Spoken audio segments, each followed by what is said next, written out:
menonton, jangan lupa like, subscribe, dan tekan tombol lonceng. Selamat menyaksikan. Presiden Joko Widodo melakukan pertemuan bilateral bersama Presiden Republik Rakyat Tiongkok Xi Jinping yang diselenggarakan di Hotel Jinyu, Chengdu. Dalam pertemuan tersebut, Presiden mengapresiasi dukungan Tiongkok terhadap Indonesia yang tengah memegang kekuasaan ASEAN.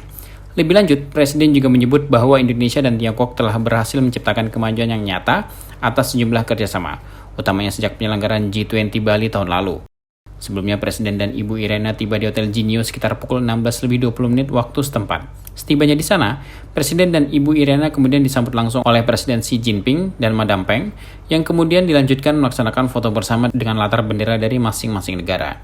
Presiden Joko Widodo menekankan sejumlah kerjasama antara Indonesia dan Republik Rakyat Tiongkok pada pertemuan bilateral bersama Presiden Xi Jinping tersebut. Beberapa kerjasama yang dibahas kedua kepala negara antara lain meliputi penguatan perdagangan, investasi, kerjasama kesehatan, kerjasama pembangunan ibu kota Nusantara, hingga kerjasama riset serta teknologi.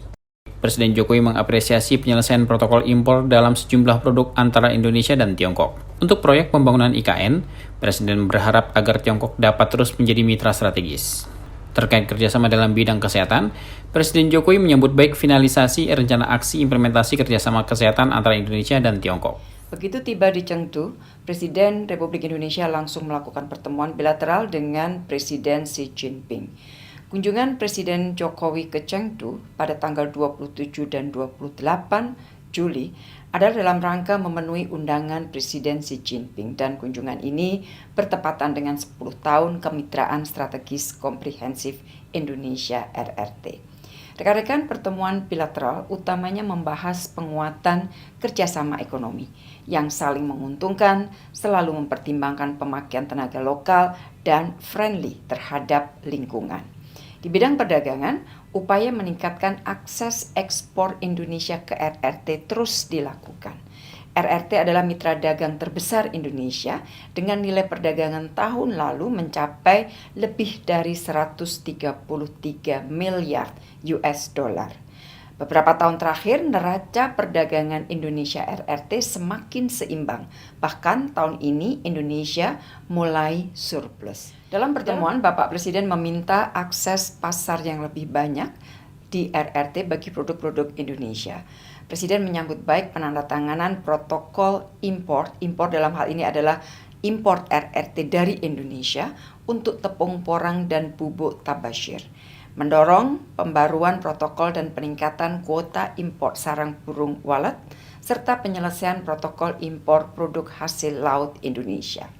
Di bidang kesehatan telah ditandatangani Plan of Action untuk implementasi MOU kerjasama kesehatan. Hal ini merupakan tindak lanjut MOU yang sudah ditandatangani pada tahun lalu. Pagi ini Pak Menkes melakukan pertemuan dengan lebih dari 30 pebisnis di bidang kesehatan, sekaligus memfasilitasi matchmaking antar bisnis dalam Indonesia China Healthcare and Biotech Investment Forum. Pertemuan Pak Menkes menghasilkan 9 MOU sektor swasta, antara lain terkait transfer teknologi produksi vaksin termasuk halal vaksin, kemudian produksi alat diagnostik dan manajemen sistem informasi kesehatan. Di dalam pertemuan, Bapak Presiden dengan Presiden Xi Jinping juga mendorong penguatan kerjasama vaksin, genomik dan bioteknologi untuk menghadapi kemungkinan pandemi baru, termasuk melalui pembangunan National Gene Bank dan Pusat Bioteknologi di Indonesia. Sementara itu di bidang investasi, Presiden menyampaikan bahwa minat investasi RRT ke Indonesia cukup besar. Besok, Presiden akan melakukan pertemuan dengan para investor RRT. RRT merupakan investor terbesar kedua di Indonesia dengan nilai 8,2 miliar US dollar pada tahun lalu. Meski angkanya sudah besar, namun kita lihat potensi masih besar dan sangat potensial untuk ditingkatkan lebih jauh lagi. Berbagai sektor investasi yang berpotensi diantaranya energi hijau, fiberglass, kesehatan, dan juga petrokimia. Presiden mengundang investasi RRT dalam pembangunan IKN. Adapun di dalam pertemuan kedua presiden juga membahas isu regional dan global, antara lain terkait dengan Indo-Pasifik. Bapak Presiden menegaskan semua negara harus menjaga perdamaian, stabilitas, dan kemakmuran kawasan. Presiden menyampaikan bahwa rivalitas antara major powers harus dikelola agar tidak menimbulkan konflik yang merugikan kawasan. Beliau menyambut baik dimulainya kembali komunikasi antara RRT dan Amerika Serikat.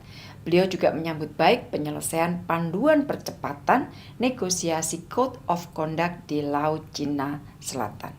Terkait ASEAN, Bapak Presiden meminta dukungan RRT untuk implementasi konkret ASEAN Outlook on the Indo-Pacific, termasuk partisipasi BUMN dan sektor swasta RRT dalam ASEAN Indo-Pacific Forum yang akan diselenggarakan September mendatang di Jakarta. Dalam pertemuan tersebut, Presiden Jokowi dan Presiden Xi Jinping juga membahas beberapa isu kawasan meliputi kerjasama ASEAN RRT hingga dukungan RRT terhadap sentralitas ASEAN untuk mewujudkan kawasan Indo-Pasifik yang damai dan sejahtera.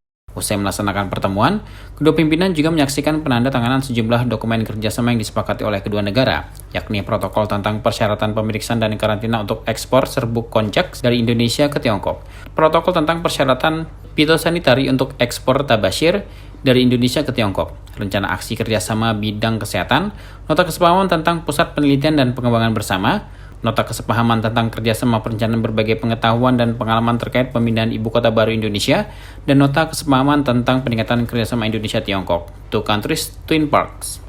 Selain itu terdapat juga dua dokumen kerjasama yang ditandatangani secara sirkular, yakni nota kesepahaman tentang pendidikan bahasa Tiongkok dan nota kesepahaman tentang kerjasama ekonomi dan teknis. Tim Eljon Media laporkan.